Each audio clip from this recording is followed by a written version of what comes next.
Imagina recibir una llamada de emergencia a las 11:47 de la noche. Un joven está llorando desesperadamente. Dice que alguien ha entrado a su casa, que sus padres están muertos y que alguien los ha asesinado. La policía llega aproximadamente un minuto después, pero hay algo que todavía no saben. La persona que está haciendo esa llamada no es un testigo cualquiera, es uno de los hijos de las víctimas. Y meses después, esos dos hermanos terminarían siendo acusados de haber cometido el crimen, pero aquí comienza lo verdaderamente extraño, porque durante semanas nadie pudo demostrarlo. No había un asesino desconocido huyendo de la mansión, no había una confesión ante la policía y tampoco había un arma encontrada en la escena. Lo que sí había era una familia aparentemente perfecta, muchísimo dinero, y dos hermanos que, después de la muerte de sus padres, comenzaron a gastar dinero a una velocidad que terminó llamando demasiado la atención.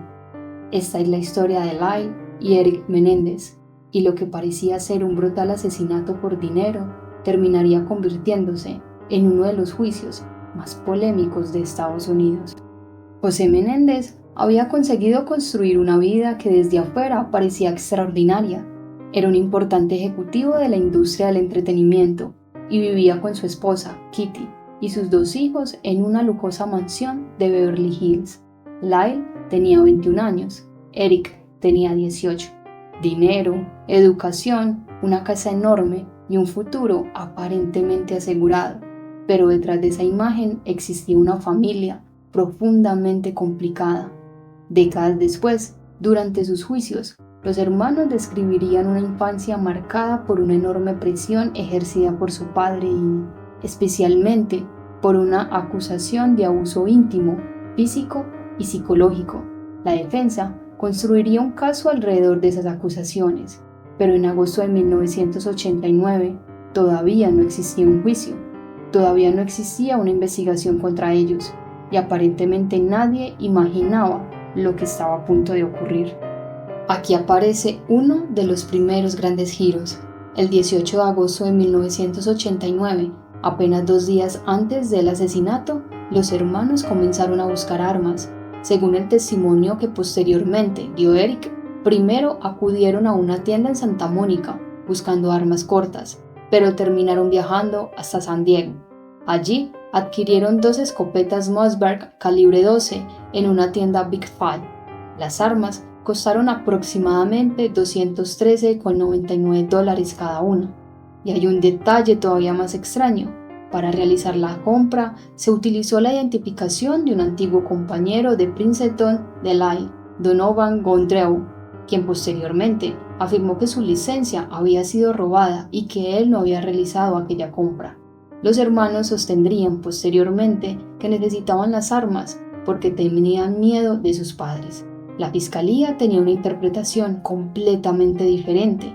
Si habían comprado las armas 2 días antes, aquello demostraba planificación, y esa diferencia sería fundamental durante el juicio. La noche del 20 de agosto de 1989, José y Kitty estaban en la sala familiar de su mansión. Los hermanos entrarían posteriormente en aquella habitación armados con las escopetas. Lo que ocurrió después fue extremadamente violento. José recibió múltiples disparos, Kitty también. La escena quedó completamente destrozada. No fue un disparo accidental, no fue un enfrentamiento breve, fueron múltiples disparos contra ambos padres. Y entonces ocurrió algo que, visto con perspectiva, sería todavía más importante. Los hermanos abandonaron la casa. Más tarde regresarían y a las 11:47 de la noche alguien llamó al 911. La llamada al 911 se convertiría en una de las piezas más recordadas del caso. La persona que llamó estaba llorando y parecía completamente desesperada. Informó que sus padres habían sido asesinados. La llamada duró aproximadamente 2 minutos y medio y fue descrita por la policía como extremadamente histérica. Los hermanos aseguraron que habían salido aquella noche y que al regresar encontraron a sus padres muertos. La primera impresión de los investigadores fue que podían estar frente a un doble homicidio cometido por alguien externo, y eso parecía tener sentido. José era un ejecutivo poderoso, tenía contactos en el mundo empresarial y durante las primeras horas se plantearon distintas posibilidades sobre quién podría haber querido matarlo, pero había un problema: la escena no terminaba de encajar con la historia de los hijos. Después del asesinato, ocurrió algo que convertiría a los hermanos en el centro de las sospechas. En lugar de esconderse o desaparecer, comenzaron a gastar mucho, muy rápido. Lyle compró artículos de lujo, incluyendo varios Rolex. Durante el proceso judicial, se habló de aproximadamente $15,039 gastados entre Rolex y accesorios. También compró un Porsche. Eric adquirió un Jeep. Lyle incluso llegó a realizar un depósito de $300,000 para comprar un restaurante en Princeton, y también gastaron enormes cantidades en otras actividades. Para la fiscalía, la explicación era sencilla: habían asesinado a sus padres para quedarse con la fortuna. Pero los hermanos contarían una historia muy diferente. Ellos negarían que el dinero fuera el motivo. Dirían que estaba intentando escapar psicológicamente del horror que acababan de vivir. Y aquí el caso comenzó a dividirse en dos versiones completamente opuestas. ¿Eran dos hijos codiciosos que habían asesinado a sus padres por una herencia? ¿O eran dos jóvenes traumatizados que habían llegado al límite después de años de abusos? Todavía faltaba descubrir algo. Después del asesinato, Eric comenzó a deteriorarse emocionalmente y terminó buscando ayuda profesional. Acudió al psicólogo Jerome Ociel, y durante las sesiones ocurrió algo que cambiaría para siempre el destino de los hermanos. Eric terminó hablando, y posteriormente Lyle también. Los hermanos confesaron al psicólogo que habían matado a sus padres. Ociel realizó grabaciones de algunas de esas conversaciones, pero existía un enorme problema. Eran conversaciones entre un psicólogo y sus pacientes. La defensa argumentó que estaban protegidas por el secreto profesional. La fiscalía sostenía que existía una excepción debido a las amenazas que supuestamente había recibido Ociel. Y entonces apareció otra persona. Jodalyn Smith era la amante de Ociel y su secretaria. Y según los investigadores, Smith conoció la existencia de las confesiones. Fue ella quien finalmente alertó a la policía. De repente, después de meses sin una prueba directa capaz de conectar a los hermanos con el asesinato, apareció una posible confesión grabada. El caso dio un giro completo. Las sospechas comenzaron a acumularse: la compra de las escopetas, la identificación utilizada, los gastos extraordinarios, la historia que habían contado, y ahora las conversaciones con el psicólogo. Los investigadores también analizaron otros elementos de la conducta de los hermanos después del asesinato. Incluso surgieron preguntas sobre detalles de su relato. Por ejemplo, los investigadores cuestionaron la afirmación de que habían encontrado a sus padres poco después del asesinato, entre otras inconsistencias que consideraban difíciles de explicar. Pero todavía faltaba algo. ¿Dónde estaban las armas? Los investigadores nunca recuperaron las escopetas utilizadas en los asesinatos. Eso sería uno de los elementos que seguirían alimentando el misterio alrededor del caso. El caso finalmente dio un giro definitivo. El 8 de marzo de 1990, Lyle fue arrestado. 3 días después, el 11 de marzo, Eric también fue detenido. Después de meses de investigación, los hermanos ya no eran los hijos de una familia rica que acababan de perder a sus padres. Ahora eran los principales sospechosos de un doble asesinato. Pero lo que ocurrió después sería todavía más sorprendente, porque cuando llegó el juicio, los hermanos no negaron haber matado a sus padres. La discusión sería otra. La defensa tomó una dirección extraordinaria.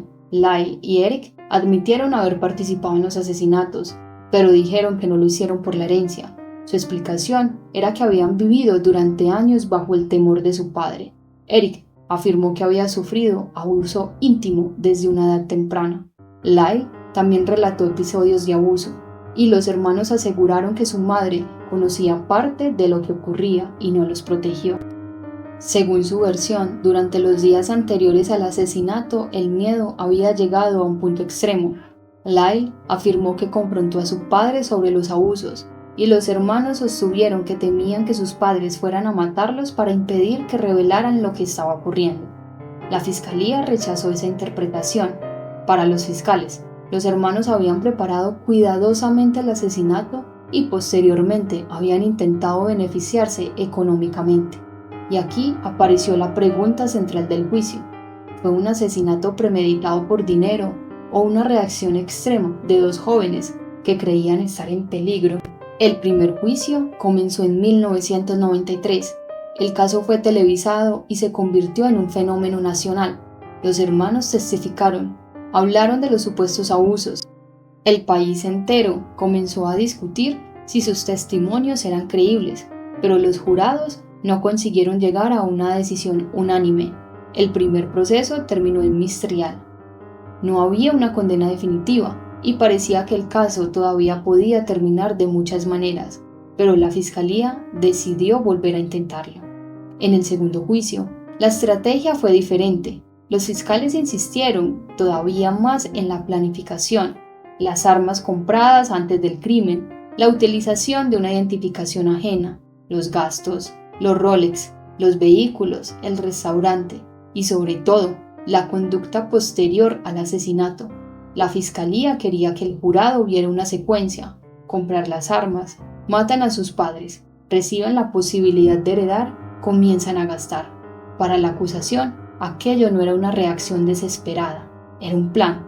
La defensa, por lo contrario, insistió en que el contexto de abuso era fundamental para comprender lo sucedido, pero esta vez el resultado fue diferente. El 20 de marzo de 1996, los dos hermanos fueron declarados culpables del asesinato en primer grado.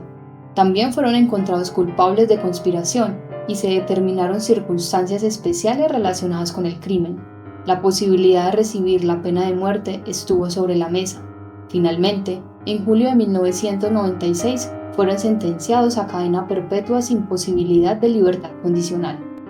Dos jóvenes que habían crecido en una de las zonas más privilegiadas de California acababan de recibir una sentencia que parecía significar una sola cosa: morirían en prisión, pero décadas después, la historia volvería a cambiar. Durante años, los hermanos continuaron insistiendo en que habían sido víctimas de abusos, y con el paso del tiempo aparecieron nuevos elementos. Uno de ellos fue una carta escrita por Eric antes de los asesinatos en la que hablaba del abuso que decía estar sufriendo.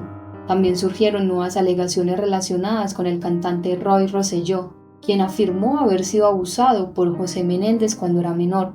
El caso volvió a ocupar titulares, y entonces apareció una posibilidad que parecía imposible décadas atrás: que los hermanos pudieran salir de prisión. En mayo de 2025, un juez modificó la sentencia. Los hermanos pasaron de una condena de vida sin posibilidad de libertad condicional a 50 años a cadena perpetua, lo que los hizo inmediatamente elegibles para solicitar libertad condicional debido a que eran menores de 26 años cuando cometieron los asesinatos. Después de más de 3 décadas en prisión, por primera vez existía una posibilidad real de que pudieran salir. Pero todavía había un último obstáculo: la Junta de Libertad Condicional. En agosto de 2025 llegó el momento. Primero compareció Eric. La audiencia duró aproximadamente 10 horas. Eric habló de su transformación durante años en prisión y expresó arrepentimiento, pero los comisionados también examinaron su comportamiento dentro de la cárcel. Entre los problemas mencionados estuvieron infracciones relacionadas con teléfonos celulares y otros aspectos de su conducta penitenciaria. Entonces llegó el veredicto. Eric no obtuvo la libertad condicional. Tendría que esperar. Al día siguiente llegó el turno de Lyle. Su audiencia también fue extensa y volvió a aparecer la misma cuestión. ¿Realmente estaba rehabilitado? ¿Había asumido completamente la responsabilidad? ¿Su conducta en prisión demostraba que podía vivir nuevamente en sociedad? La respuesta fue negativa. Lyle tampoco obtuvo la libertad condicional. Ambos recibieron una denegación de 3 años. A agosto de 2026, los hermanos continúan encarcelados en California. Después de la resentencia de 2025, ambos ya no son elegibles para libertad condicional, pero sus primeras solicitudes fueron rechazadas. La decisión de 2025 estableció una nueva oportunidad después de 3 años, aunque el sistema de libertad condicional contempla revisiones administrativas que pueden, en determinadas circunstancias, adelantar una audiencia. Por eso, sería incorrecto decir saldrán en 2028. No está garantizado. Lo correcto es decir, por ahora continúan en prisión y tendrán que volver a superar el proceso de libertad condicional para poder salir. Y existe además otra vía legal independiente relacionada con su condena y las nuevas pruebas sobre los supuestos abusos. Y quizá sea esa la razón por la que el caso Menéndez continúa provocando tanta discusión después de más de 3 décadas, porque existen hechos que nadie discute. Lyle y Eric mataron a sus padres, compraron las armas, estuvieron involucrados en el crimen, llamaron al 911, gastaron enormes cantidades de dinero después, hablaron con un psicólogo y terminaron confesando el crimen en esas conversaciones. Pero existe otra parte de la historia que sigue siendo profundamente debatida. ¿Qué ocurrió realmente durante su infancia? ¿Fueron víctimas de años de abuso que los llevaron a creer que estaban en peligro? ¿O utilizaron esas acusaciones para intentar justificar un asesinato cuidadosamente planeado? El jurado del segundo juicio respondió a esa pregunta de una manera contundente. Los declaró culpables del asesinato en primer grado, pero décadas después, la discusión no desapareció. Porque mientras ellos continúan en prisión, el caso ha vuelto a abrir una pregunta que parecía enterrada. ¿Qué pesa más, el crimen que cometieron o lo que dicen haber sufrido antes de cometerlo? Y quizá esa pregunta sea imposible de responder completamente, porque aquella noche de agosto de 1989, dentro de una mansión de Beverly Hills, no solamente terminó la vida de José y Kitty Menéndez, también comenzó uno de los casos criminales más polémicos de la historia reciente de Estados Unidos.